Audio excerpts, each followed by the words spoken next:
Filler does not lift, and tightening does not restore volume. Confusing the two is one of the reasons results can start to look less natural.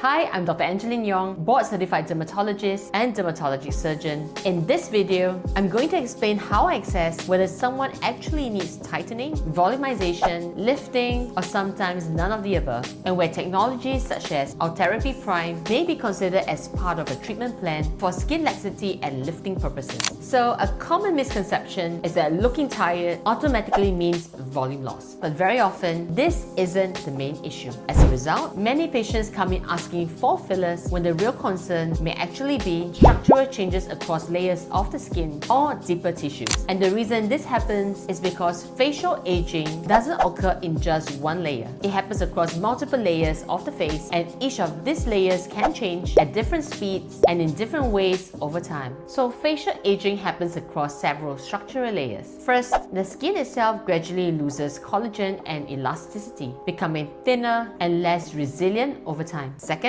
the retaining ligaments, which help to anchor and support the soft tissues of the face, can also become less supportive with age. Thirdly, the fat compartments of the face may shift or descend with time, and there can also be gradual changes in the underlying bony structure. Because these changes happen across different layers, they can create different visible signs of aging, and that's why the appropriate treatment depends on identifying which structural change is the most dominant in each individual. If the main issue is skin laxity, where the skin has lost its firmness but facial volume is still relatively preserved, then collagen-stimulating tightening treatments may be more appropriate. So if the concern is tissue descent, where the face appears heavier or sits lower over time, then lifting-based approaches may be appropriate. So in many patients, the issue is not actually a lack of volume, but a loss of structural support. And in some cases, no procedure may be necessary yet. Maintaining good skin quality and monitoring changes over time may be sufficient. So when skin laxity is a dominant change, this is where technologies such as micro-focused ultrasound with direct screen visualization, such as the Ultherapy Prime, may be appropriate.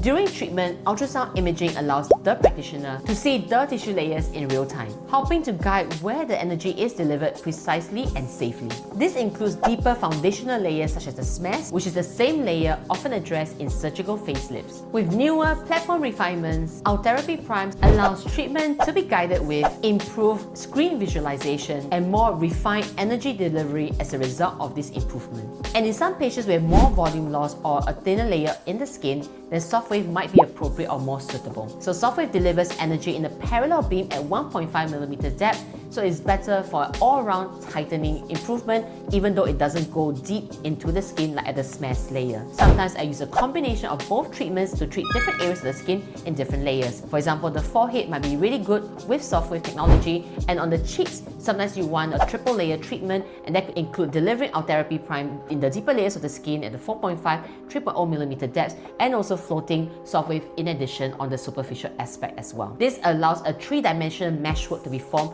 with the energy delivery, both vertical beams with the micro-focused ultrasound and with parallel beam technology on the surface, which is delivered by the SoftWave platform. Not just lifting the skin, but also tightening globally as well. So sometimes strategically, combination treatments in an individual may be suitable, or sometimes one over the other. So now back to Ultherapy Prime. The treatment works by creating controlled thermal energy points within the different layers of the tissue, which stimulates the body's natural process of collagen remodeling over time. It does not add or replenish any volume, and it does not instantly pull the face outwards. What it aims to do is to gradually improve structural support as collagen continues to remodel in the 2 to 3 months following treatment. And this is why understanding what the treatment can do and what it cannot do in what time frame is just as important as choosing the treatment itself. When I assess a patient, I'm not just looking at lines or wrinkles. I'm evaluating the overall facial structure. This includes looking at different facial proportions, how the face moves with expression, areas of shadowing, the thickness and quality of the skin skin and the degree of structural support lost. Because ultimately, I'm not just treating lines, I'm assessing the architecture of the face. The best outcomes usually comes from addressing the dominant aging changes rather than layering multiple procedures unnecessarily.